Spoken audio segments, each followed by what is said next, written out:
everyone, welcome again to Mhelbeth's table. Today I will show you this very delicious and very interesting recipe from Mhelbeth's table. This is the chicken gizzard sisig. When it comes to Filipino foods, this is one of the best. Kaya guys, ito na. Here are the ingredients. For our ingredients, we will use 6 pieces of calamansi. You can use lemon, 5 cloves of minced garlic, 2 tablespoons of oyster sauce, 2 tablespoons of soy sauce, 2 tablespoons of butter, 1 thumb size of ginger, 2 teaspoons of ground black pepper, 2 pieces of hot chili. You can add if you want to be more spicy. 1 medium size of white onion. You can use any onion. And about half of bell pepper. And 2 stalks of spring onion or green onions. And also I have about 200 grams of bean curd, 1/4 kilogram of chicken liver, 1/2 kilogram of chicken gizzard, and about 1/4 cup of mayonnaise. Alright guys, so ayan guys, nagpakulo ako ng tubig. Yan. Then, we will put the ginger. Lagay na rin natin yung ating gizzard. We will boil this gizzard for about 10 minutes.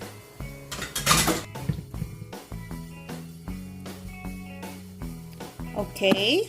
While doing that, switch natin yung ating pan.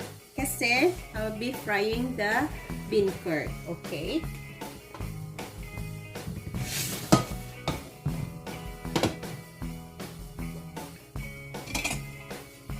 Put some oil in my pan.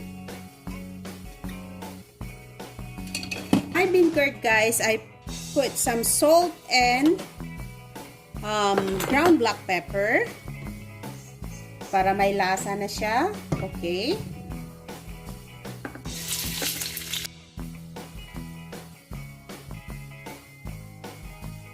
And for your information, guys, I really love to eat bean curd. That's why, if you notice in all my videos, I always add bean curd in my recipes. You can take out the bean curd if you want. Okay, you don't need to put if you don't want bean curd, okay? Just the gizzard and the liver.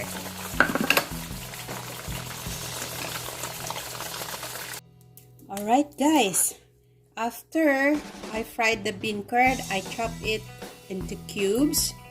I slice it into cubes, and the same thing with the gizzard. Okay, so now let's continue with our cooking. I'll put half of the butter.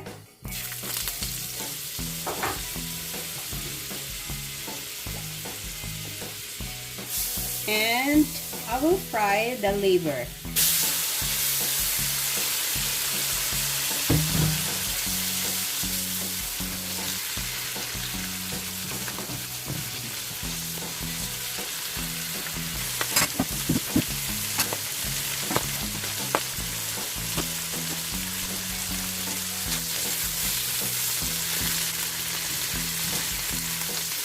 I think this is good enough, guys. I will set this aside to cool down a bit before I slice it.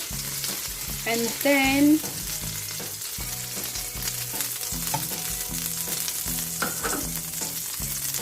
I add a little bit of butter again. There you go. Now I'll add my garlic.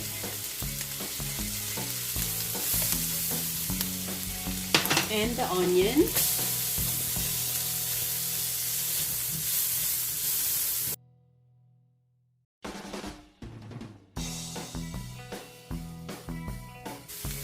Put in the gizzard.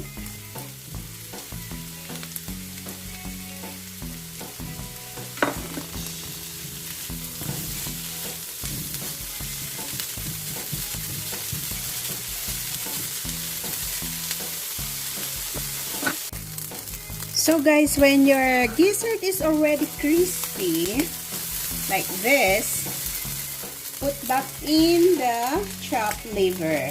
Okay?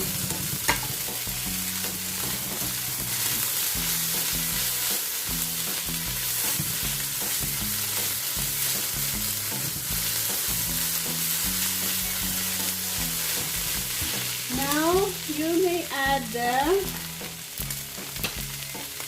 bell pepper and the bean curd. Bean curd, guys, is optional. It's up to you if you want to put or not.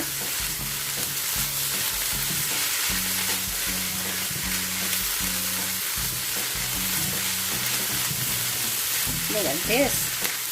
Looks yummy. Now, add in the ground black pepper, the soy sauce,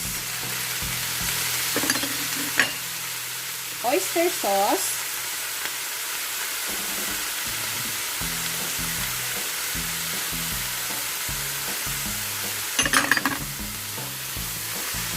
mix up together.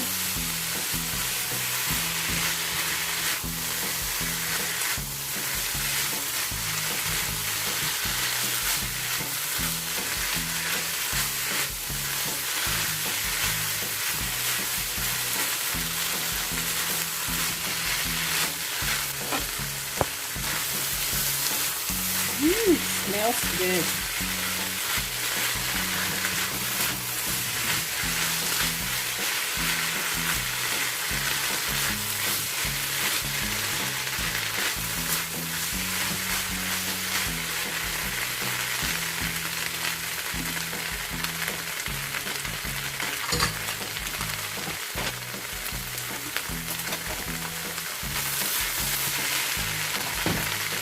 At this point, guys, you may now add your hot chili peppers and your calamansi or lemon. I will squeeze in.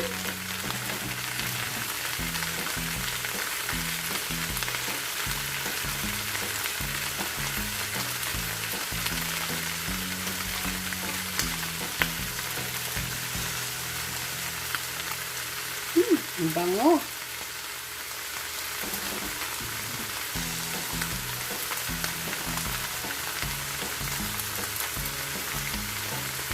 Yan. It's good enough. Then let's mix it up.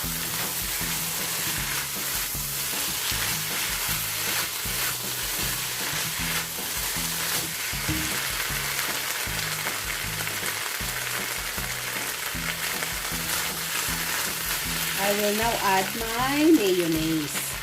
Ayan. Ilalagay tayo guys ng mayo para sa ganun magdikit-dikit yung ating sisig.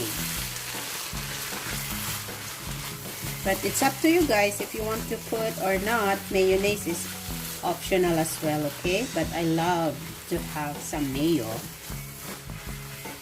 Yan.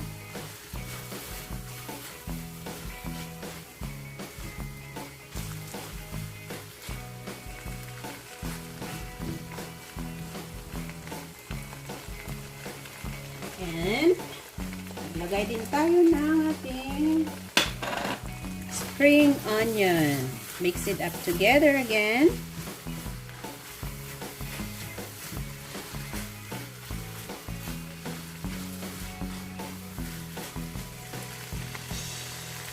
Now, switch pan.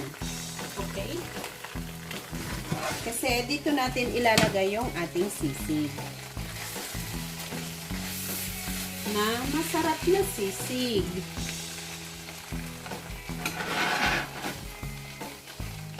Okay, I put in the butter.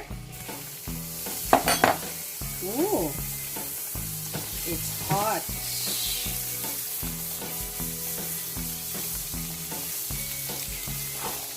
Now I put in my sisig.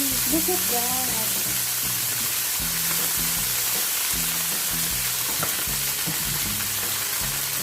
Anyway guys, ang sisig ninyo, pwede kayong maglagay ng itlog. Direct, can you give me 1 egg? Please. Ayan guys, oh. Ang ating sisig.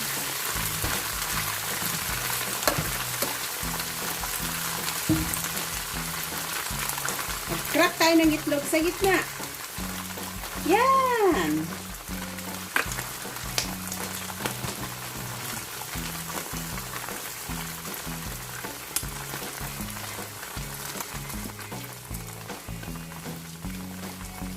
And,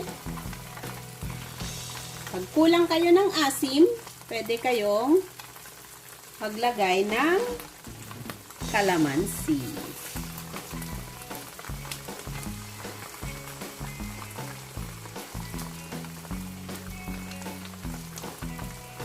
At saka, maglagay din tayo ng konti pa. Ito. Sigurado guys, yung mga ano dyan, mga kabarkads natin, mag-e-enjoy dito sa lutong ito. Mga dabarkads. O diba guys? Sana namang napakasarap na putahe ang hatid sa inyo ng Mhelbeth's Table. Look at this.